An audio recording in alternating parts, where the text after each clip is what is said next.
So this is part 3 of these videos where basically I'm trying to improve and fix this PCB circuit kit that I got off AliExpress. So it's a $2-3 kit, PCB strobe light. So if you haven't watched the other 2 videos, I'll link them here. But what I think I figured out how to do is how to get this to run off of a 9-volt battery. So the circuit works fine off of 12 volts, but 9 volts only the red LEDs light up, and the blue LEDs, for whatever reason, they're not getting enough voltage, which it appears that it's actually a design flaw in the circuit. So what I think I figured out how to do is that if I remove one LED from each column, so basically all 3 of these LEDs at the bottom here, then it should light up. Now, I've been reluctant to do it because I don't fancy cutting off the PCB, and then that's what I was thinking I had to do. That maybe I had to cut the PCB here and then use some jumper cables here. But what I realized is that if I just instead desolder these 3 LEDs and then just put a little jumper cable across them, which would be actually, I'm not quite sure how I'm gonna have to do it here. I think basically if I just short out, so if I remove these LEDs and then short them out, so cable across there, cable across there, cable across there, I'm thinking that should do it. Across each voltage drop is 2.4 volts. Okay, across each LED, sorry, across each LED is 2.4 volts voltage drop. So 2.4 volts, 2.4 volts, 2.4 volts, 2.4 volts. So what's that? You've got like 4.8 and then 9.6. So it appears that at a minimum it needs 9.6 volts, but then it usually doesn't turn on until around 10.5, 11 volts. So by removing one of the LEDs, then it should only need 2, 4, 6, what's that, 7.2. So it should only need 7.2, so therefore 9 volts should be enough to turn it on. That's that's basically what I'm working with. Hopefully that makes sense. But anyways, let me just desolder these LEDs and then we'll hopefully get somewhere. So the problem is, if this was like sensitive equipment, oh, okay, it's coming out, I would have probably killed some chips or something. This is why desoldering stuff on the Raspberry Pi is so difficult. Come on. There's also the added pressure of not burning yourself as well.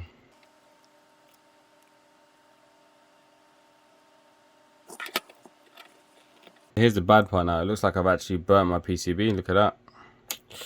Which I was concerned about doing. Oh dear. I was like, this will be a nice easy video. Let's quickly do it. No, it's not. Nothing's ever nice and easy. Alright, so I got all of them out. Hopefully I haven't done too much damage. That looks bad though. That looks really bad. Look at that. Okay, so now let's use some jumper cables. What's funny is I don't actually own just pure wire, so I'm gonna order some now actually, because for now I haven't had a need for wires. I've just been using those. I'll be using these for everything, but obviously it's not suitable. So what I'm gonna do is I'm gonna cut up resistors and use the legs of the resistors as jumper cables. So I got some resistors here that I'm gonna cut up, and then I also have these, which I could technically use. Just wondering, so I got these small ones. Maybe I could try that. They got these 2 small sizes, so hopefully it will be as if the LEDs were never there. That small one actually fit perfectly as well. The question is whether or not that burn has fully damaged the PCB or not. That looks horrible. Alright, so it's going to be like that. So I'm just going to, now I just need to, because you can see the solder blobs are still on those ones. So I'm just going to heat those up and then push them through.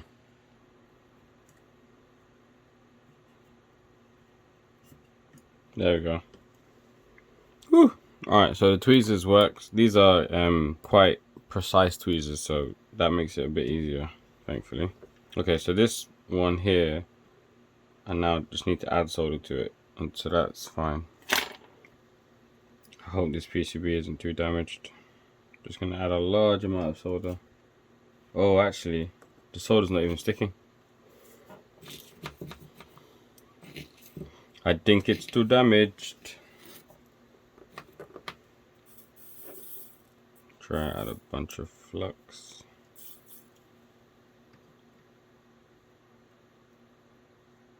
No, it's not. The thing is gone, mate. Okay, I'm in trouble, people, because this burn is not getting any solder to stick to the PCB. I assume I've burned it away. Yeah, it's building up on my tip instead. Damn.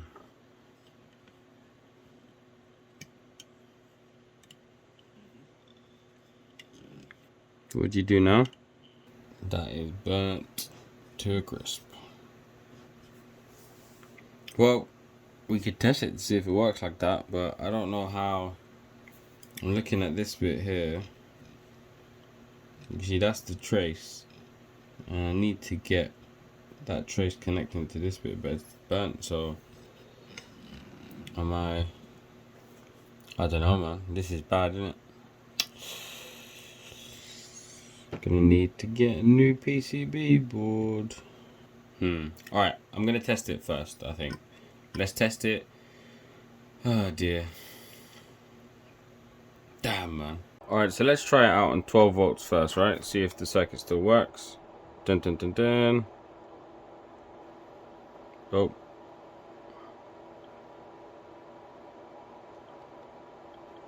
Oh dear.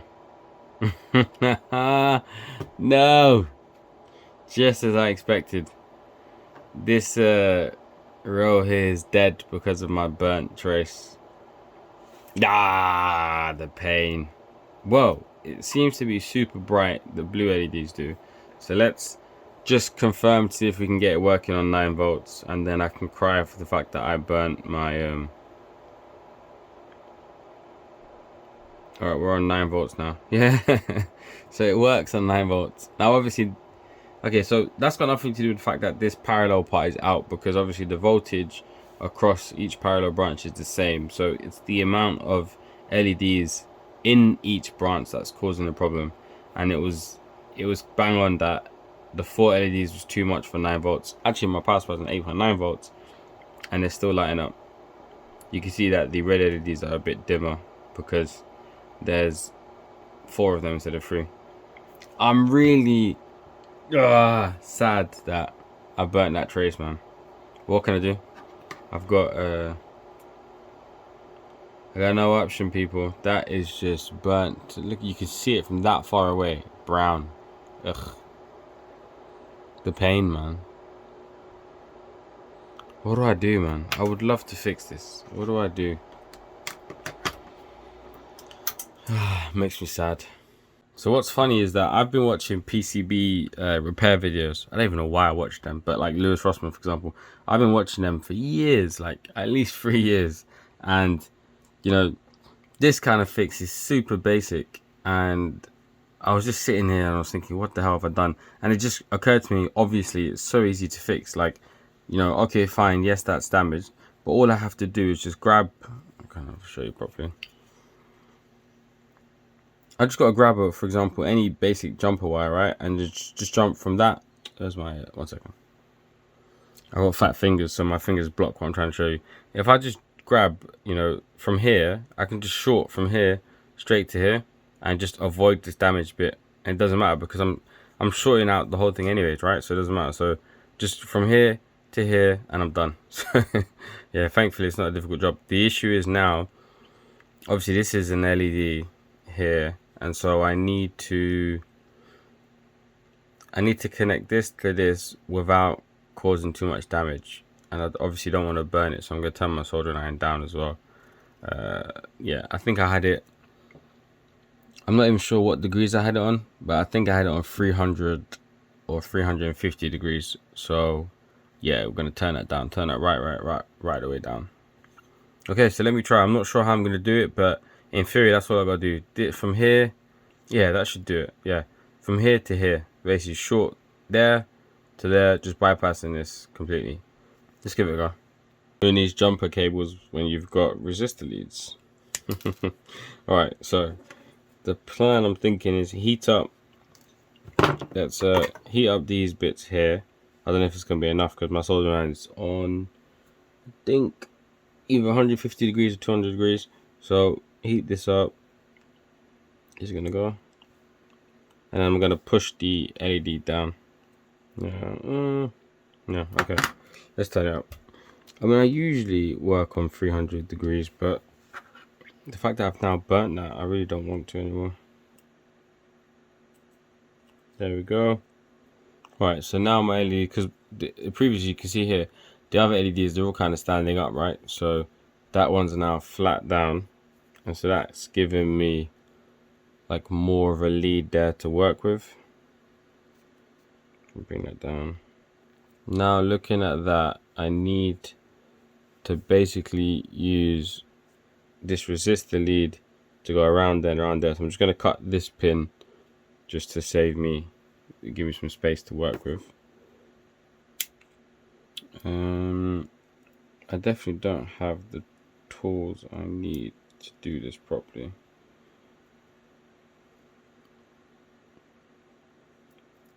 The thing with watching videos versus doing it yourself is completely two different things.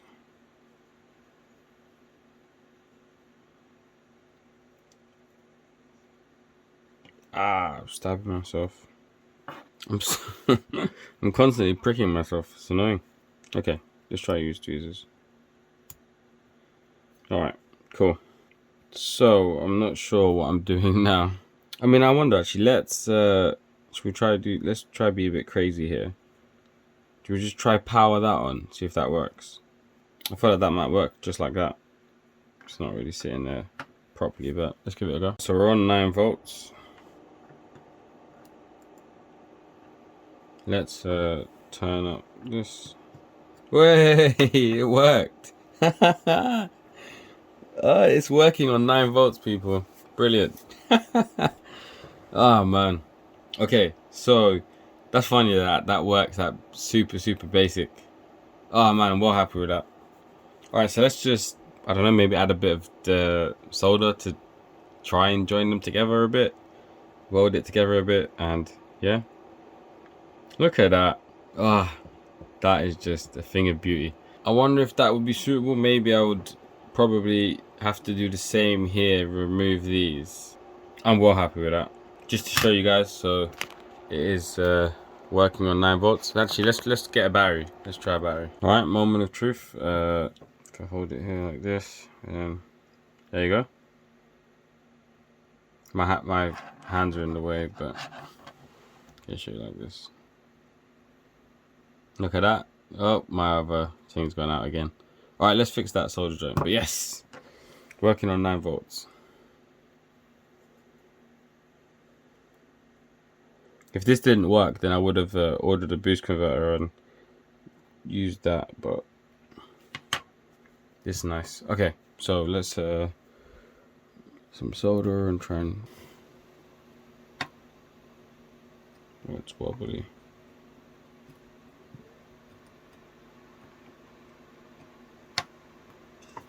Okay, that looks like that's kind of connected. Still, I wish I had, if I had a third arm right now. There's not many occasions when I want a third arm, but this is one of them.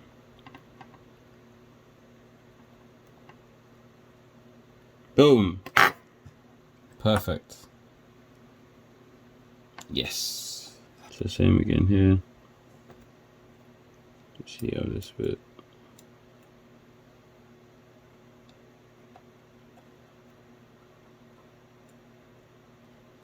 Alright, let's add a bit of solder to this one. But I think this bit here is quite nice. That's quite a large solder bulb over there. Right, let's just seal. There you go. Now that shouldn't go anywhere. I suppose let's try and move it. Nope, that's not going anywhere. Okay, let's test it with the power supply. Like, this is such basic stuff. I feel like I would love my kids to be able to do this, everything I've done in these 3 videos, by the time they're 10. And so it's sad that, I'm a grown up adult, but you gotta learn. Oh, I was being cautious as if my power supply was on. Boom. Now let's make sure it's not loose. Yes, buddy. Nice, solid. Woohoo! We did it. Alright, do I have a 9 volt battery connector? Alright, so here's my 9-volt battery connector. Let's give it a test. Okay, there you go. Nice. Woohoo! Works perfectly. Okay, so now then, we need to... I think we need to desolder this and connect this straight in. So let me just desolder this input pin. And then connecting the diode to the negative is going to be a bit of a difficult challenge, but should be doable. Alright. Cool.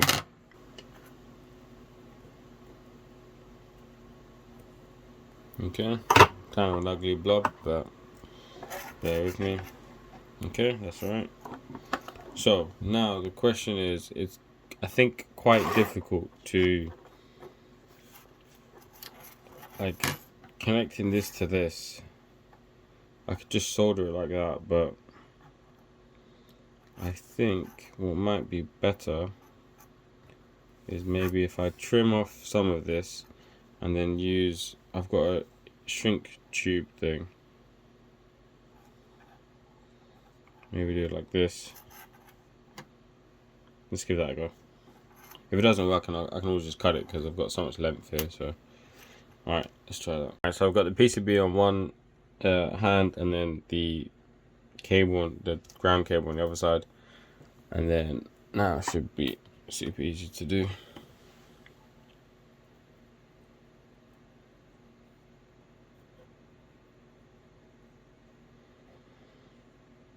Oh, that is a bit terrible, but alright, that looks fine. So before we shrink wrap it, let's test it. What would be cool is to add a button switch to it. I don't think I have one here. Alright, here we go. What's funny is, did you see that I actually reversed the polarity? Thankfully, I've got a diode there. I actually that would have been funny. Imagine that. Imagine after all this work, if I would have just reversed the polarity and killed it. That is funny. Anyways, thankfully there's a diode there. So the good thing is that actually without this diode, because I'm planning on giving this to my kid so that he can play around with it. But it's funny because obviously that's something that a kid would do, since I keep doing it.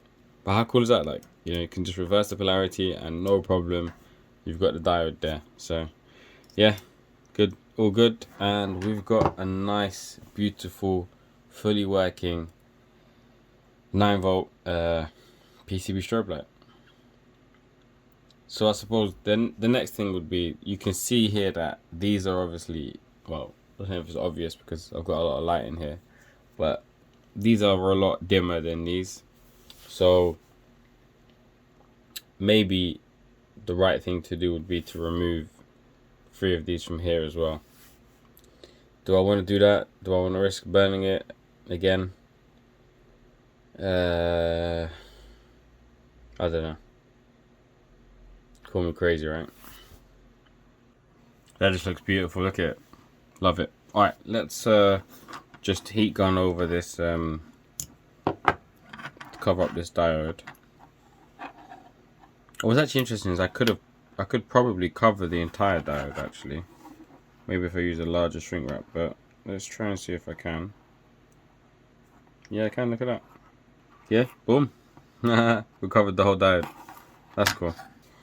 So I'm using like this giant heat gun, which isn't ideal because it's gonna push up a lot of heat and it kind of is too powerful, to be honest. But I don't have a cheap alternative, so hopefully I don't kill off some ICs. Let's try and blow the heat this way. I can try and do it quickly.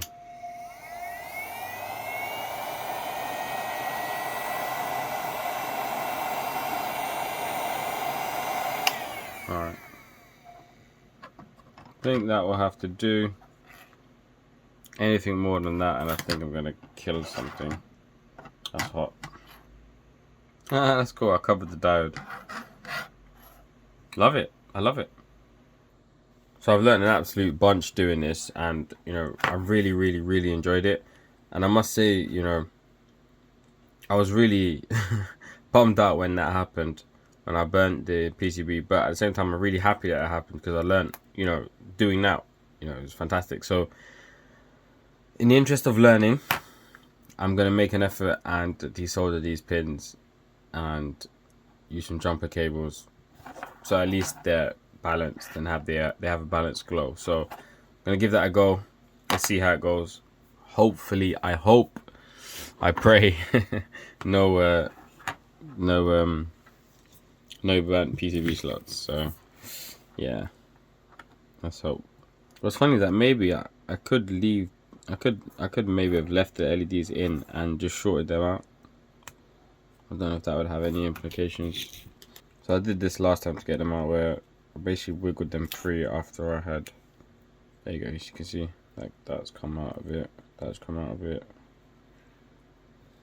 Alright, so I got them out, and what's interesting, have a look at this. So I've kind of shorted them out. You can see there. It looks like that's shorted out. So I'm gonna try and do the same and just drag the solder over, and if that works, then I'm glad I did this, because then I learned this is a much easier way of doing it than doing these jumper pins. So yeah, that looks cool. Just literally just drag the solder across the two solder joints. Alright, so first I'll try dragging it across.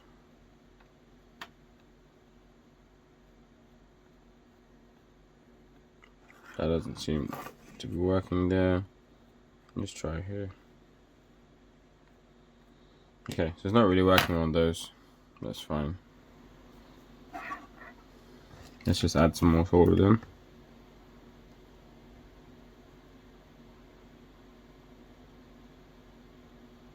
I'm just going to turn my iron down. Seems like it's too hot.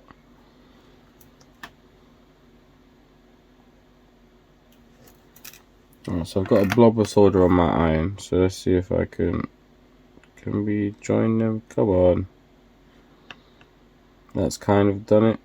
These PCBs are amazing that they make joining the solder actually really difficult.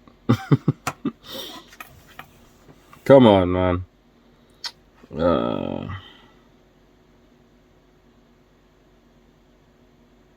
It's not as easy as I thought it would be. Alright, that looks like a decent connection. I'm scared I'm going to burn the PCB now. Why is this difficult? It should be easy to do, right? Okay, what if I just leave some solder there? That looks horrible.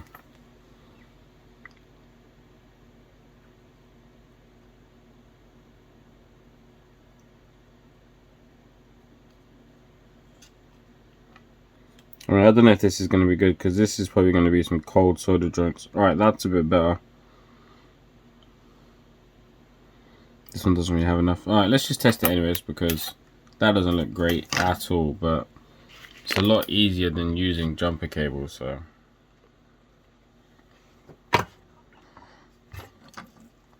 Okay. And it works. Nice. How long would that solution last, I wonder? Like, is that permanent? Would that... So that I've got a huge blob there. Huge blob there, and then these two are okay. But I did it, and that's so much easier than doing this kind of stuff. There we go. What do you guys think? I love it. I absolutely love it. You know, I don't know how many hours I put into this. I'm gonna guess it's under 8. I'd guess it's under 8, and I'm so proud of myself. I feel like I learned an absolute bunch, and this is brilliant. Look, they're the exact same brightness. Beautiful. Oh, I'm well happy to do this. Let's just trim these. The only other thing I could think of doing now would be to add a switch here, so that you could leave the battery constantly connected, and then you can just have a power switch that you use to turn it on and off, which I could give it a go. Alright, there we go. Love it. Make sure it still works. Reverse the voltage and it doesn't die. Yes. Yes. Well happy. well happy. And I think it goes to show that learning through destruction is fantastic. I try and implement that with my kids, you know, learn through breaking things. I destroyed this, destroyed both ICs, and I've had an absolute blast. Look at that. Alright guys, that's it for me. See you guys in the next one.